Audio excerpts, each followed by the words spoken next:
enough tears to fill up a fucking.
Lots of moss around. If you look closely, you'll see quite a few giant footprints in this moss. This is a sacred place to the native people of this area, the Squamish Nation. Once we get away from the waterfall, I'm going to tell you guys a story that a native elder told me right at this actual location one day for the Sasquatch. When I talked to the natives that were here that were hunting, they actually said they found Sasquatch tracks on the other side of this creek. Probably sacred to the Sasquatch people as well, this location.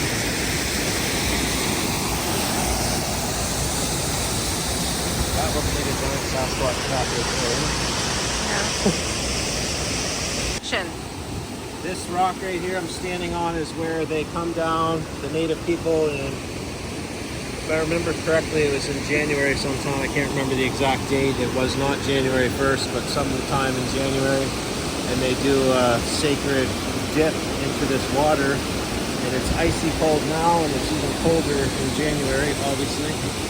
But they do that every year here, the First Nations people of this area. Let's go talk about what the elder told me around the fire about a Sasquatch encounter that happened to his grandmother when she was a child.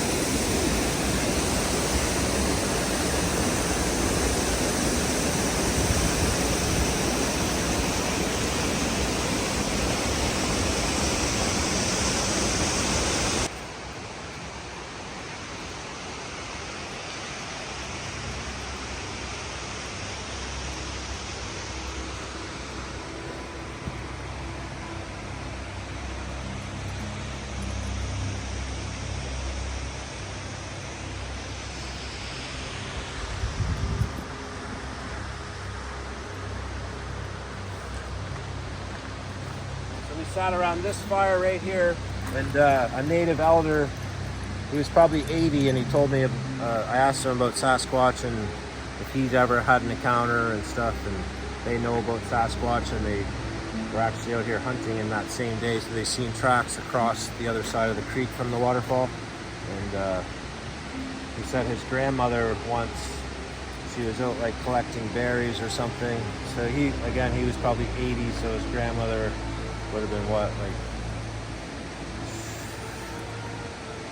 like 100 years ago from now?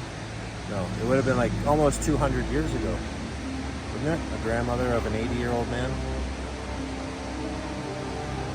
Not quite 200 years. Almost 200 years ago, his grandmother was out collecting berries. She was just a small child, and supposedly a big Sasquatch grabbed her and snatched her up and ran off into the bush with her.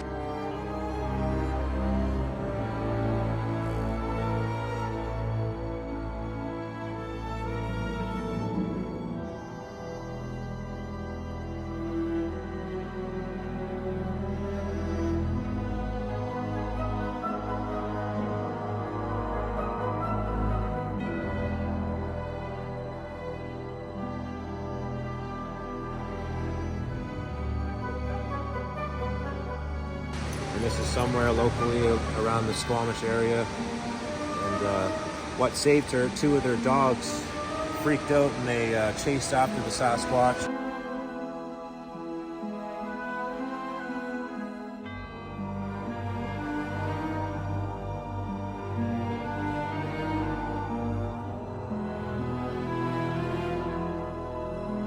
And the Sasquatch wound up throwing the child and like swatting at one of the dogs, and like hit one of the dogs, and in that moment that's when they were able to save his grandmother. So just an interesting story that I did not film. That story was told to me before I even started talking about Sasquatch, so it was just something that came to mind while I was revisiting this sacred place.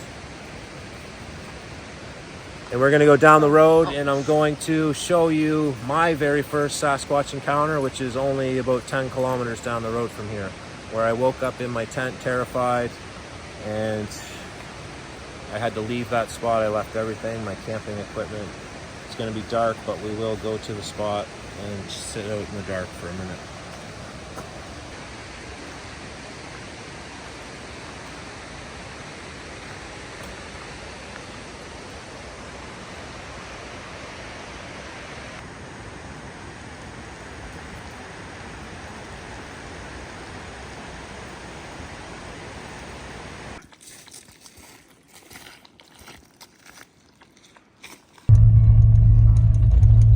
Came up across this boulder here. It's in the middle of the road, so this is a fresh rock slide here. You just never know what's going to happen out here in the wilds. Just imagine that thing hitting your car. It would probably go right through your vehicle easily. I'm just going to sneak by here real quick,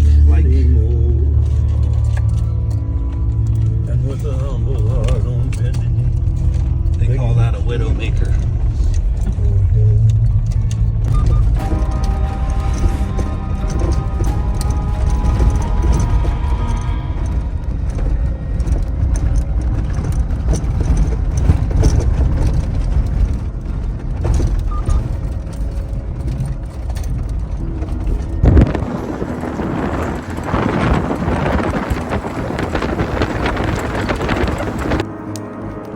unfortunately, we were unable to show you the camping spot where I had my first encounter. There was actually someone camped there, random enough.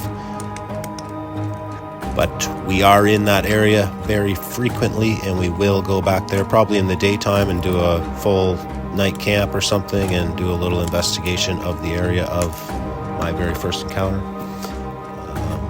Something else, I may possibly be able to do a sit-down interview with that elder. I will keep you guys posted on that. I may have a contact that may be able to get me in contact with him and do that story live on video, so fingers crossed on that one. Thanks again for watching. Like, share, and subscribe. Cheers for now.